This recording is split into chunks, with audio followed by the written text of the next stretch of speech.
Coming up, dangerous heat is on the way and possibly some storms too. Dedicated to Eastern and Southern Kentucky, this is WYMT Mountain News at 11. Good evening, I'm Steve Hensley. More summer heat on the way, but rounds of showers and storms could also move in tomorrow. It's possible we could see the hottest weather since 2019 in the next couple of days. First Alert meteorologist Cameron Aaron joins us now with the latest. Cameron. Yes, Steve, a very complex forecast on the way for Thursday and Friday. Possibly some warm temperatures, but also possibly some showers and storms as well. Tonight we are quiet, but we are muggy out there. Temperatures already in the middle to upper 70s at this hour. 77 in Jackson, 76 for London, and 75 over in Pikeville. So as you walk out the door tonight, it is very mild and muggy out there right now. Up on the radar, though, we are dry, but notice as we zoom out, we are tracking a cluster of showers and storms over Ohio, also into West Virginia as well. This could try to sneak into portions of our region as we go late tonight. No severe weather, but maybe a few showers late tonight, also early on Thursday, especially close to the Kentucky and West Virginia border. But on tap on your Thursday is a warm day. Temperatures back in the middle 90s, especially if we see more sunshine. However, if we see more clouds and rainfall tomorrow, we could lower those temperatures just a little bit. So be sure to keep an eye on that forecast on Thursday, also on Friday, because possibly some near record temperatures on Thursday and Friday. But again, that is all dependent on if we see more sunshine, if we see more storms that will lower the heat threat, but possibly a few stronger storms at times on Friday. But then some good news, more nice weather on the way by next week. Those details coming up in just a few minutes. Steve? Cameron, thank you. 8 Republican presidential candidates faced off in their first debate tonight in Milwaukee ahead of the 2024 election. But one candidate, the GOP frontrunner, was noticeably absent. CBS's Skylar Henry has our campaign 2024 coverage from the White House. 8 Republican candidates aiming to replace President Joe Biden took the debate stage in Milwaukee Wednesday evening.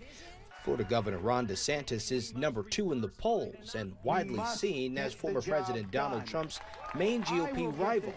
He focused on his own message. Our country is in decline. This decline is not inevitable, it's a choice. We need to send Joe Biden back to his basement and reverse American decline. But former UN Ambassador Nikki Haley pulled no punches when it comes to federal spending and the country's deficit. The truth is that Biden didn't do this to us. Our Republicans did this to us, too. When they passed that $2.2 trillion COVID stimulus bill. Former Vice President Mike Pence is seeking to differentiate himself from his former boss. I think unquestionably I am the best prepared, the most tested, the most qualified and proven conservative in this race. Some of the candidates are largely unknown to the voters outside of their states, like North Dakota Governor Doug Burgum and businessman Vivek Ramaswamy. I'm the only person on the stage who isn't bought and paid for, so I can say this. The climate change agenda is a hoax. The last person in one of these debates, Brett, who stood in the middle of the stage and said, "What's a skinny guy with an odd last name doing up here?" was Barack Obama, and I'm afraid we're dealing with the same type of amateur. Burgum said abortion legislation should not be decided in Washington. We should not have a federal abortion ban. We should not. And the reason why we shouldn't is very simple. It's the 10th Amendment. We can't leave it to Illinois. We can't leave it to Minnesota. We must solve that issue with a 15-week limit at a minimum. Former Arkansas Governor Asa Hutchinson made a promise. I've pledged to reduce by 10% our federal non-defense workforce. Noticeably absent from this debate was the GOP frontrunner, former President Donald Trump, who said he skipped the debate because the public already knows who he is and because of his double-digit lead in the polls. But the former president held his own audience during a primetime interview with former Fox News personality Tucker Carlson. I just felt it would be more appropriate not to do the debate. I don't think it's right to do it. If you're leading by 50, 60, I have one problem leading by 70 points, and I'm saying, why am I doing it? And I'm going to have 8 people, 10 people, whoever made the debate, I don't know how many it is, but I'm going to have all these people screaming at me, shouting questions at me, all of which I love answering, I love doing, but it doesn't make sense. The first debate introduced the GOP field to voters. Now it's up to the candidates to win them over ahead of Iowa's GOP caucus in January 2024. Skyler Henry, CBS News, the White House. Former President Trump's co-defendants are arriving in Fulton County, Georgia to turn themselves in to authorities. The former president is expected to do the same late tomorrow in connection to his alleged efforts to overturn the 2020 election results in that state. A key Trump ally, former New York City Mayor Rudy Giuliani, had his bond set at $150,000 as he remained defiant today. While many of the 19 charged have appeared at the jail to be booked, others, including former Justice Department lawyer Jeffrey Clark and Mark Meadows, Trump's former chief of staff, are seeking to have their prosecutions moved to federal court. Today, Kentucky Attorney General and Republican candidate for governor Daniel Cameron was in Lexington. Cameron was endorsed by the Kentucky Fraternal Order of Police at the FOP Lodge on Duval Street. State FOP members say they've had a strong relationship with Cameron in his role as Attorney General and that they felt more of a connection to him than with Governor Beshear. Our members just felt like they could pick the phone up, that he was like one of us. We could call him, we could talk to him, and even though we didn't have an adversarial relationship with the current governor, they just didn't feel that kind of connection to him. State FOP President Burl Perdue says Cameron, quote, offers the best platform for law enforcement to thrive in the Commonwealth, end quote. Meanwhile, Governor Beshear has been endorsed by other law enforcement agencies. Back in June, we told you about the group Law Enforcement for Andy Beshear, which has endorsed him. That group is made up of 35 law enforcement officials across the state, including Floyd County Sheriff John Hunt, who's been seen in recent Beshear political ads. Hunger problems continue in the mountains, and some fear it's getting worse. Food pantries are looking to third-party vendors to get donations. Letcher County Food Pantry Director Vicki Holbrook says they get donations from a variety of stores in the county, in addition to their weekly pickups from God's Food Pantry. She says these donations are crucial for when they might be in a tight spot or low on certain goods. And we have help from Food City, the major grocery store here. We also have it from Walmart, and 3 of the Dollar General stores donate to us. So that allows us to have bread, you know, fresh bread, milk, some of their canned goods, that type thing. Holbrook says these donations are crucial, especially if they see an increase in those needing their services. In the first weeks of the academic year, multiple Kentucky school districts are already feeling the impacts of COVID and other illnesses. Lee and Magoffin County schools, along with Jenkins Independent, have shut down for the week, while Laurel County is also tracking a rise in cases from school-aged kids. Jeremy Tom spoke with health officials about the issues they're seeing. Magoffin County Schools is less than 2 weeks into the new year, and yet illness has already caught up to its student body. We've seen an uptick of just absenteeism, but they were saying COVID, and they were also putting strep in there and a virus that had been going around here, a stomach virus. Pete Shepard directs the county's health department and says it started as a combination of illnesses. The last month before school, we hardly gave out any home test.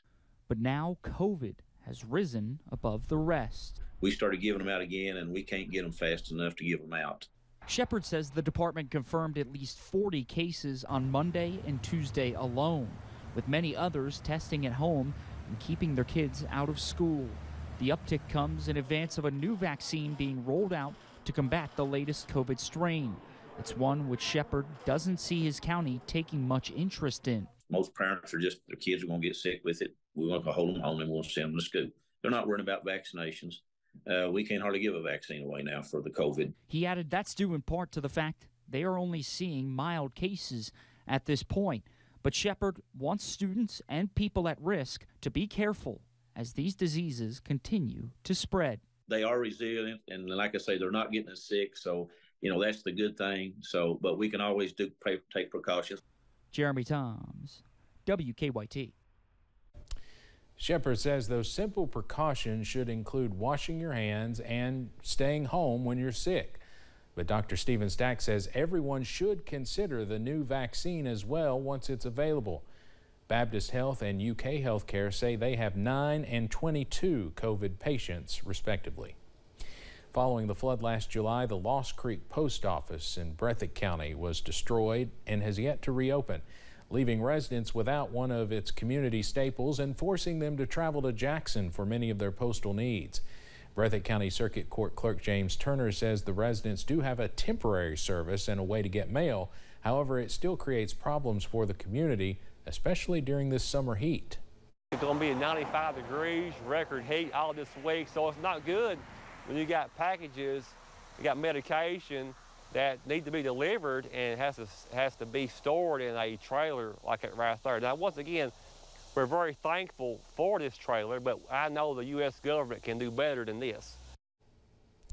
Turner says the post office is important to the Lost Creek community and folks are ready to see it back open.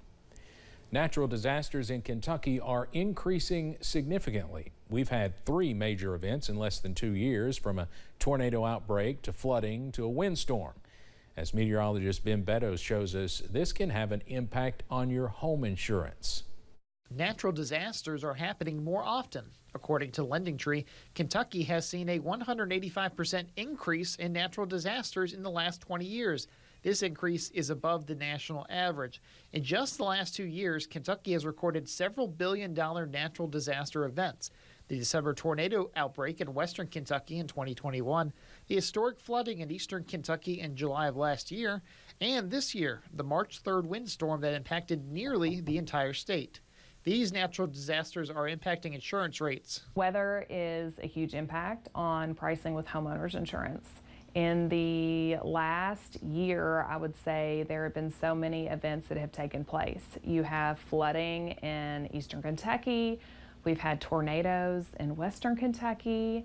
We've had extreme cold. Brooke Whalen of Brooke Whalen Insurance says weather has really changed. I've been in insurance for 12 years, and looking at the last 12 years, weather has never been like it has been the last 2 years. I feel like there's been a huge movement in weather. Whalen says wind and hail have the most impact on claims in the bluegrass. It's been difficult to try and keep up with the costs of natural disasters. Unfortunately, insurance can only stay at a certain price until we have so many catastrophic events that the insurance companies are losing money. So, what can you do?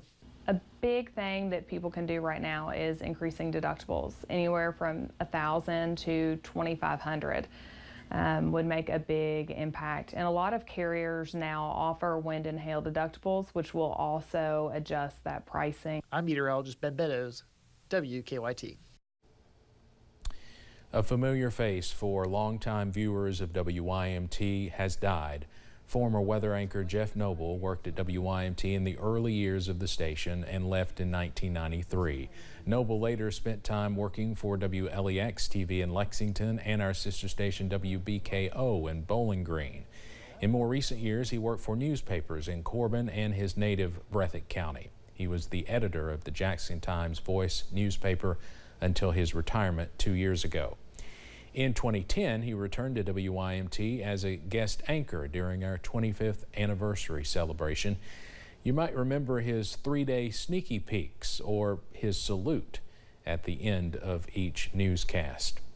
The last time we saw Noble was last year, right after the flood. Our sister station WKYT was live on the air as Noble was rescued from his home in Jackson. There will be no public services for Noble. His cause of death was not released. Jeff Noble was 69 years old. He would have been 70 in November. All of us at WYMT send our condolences to his family, friends, and former co-workers.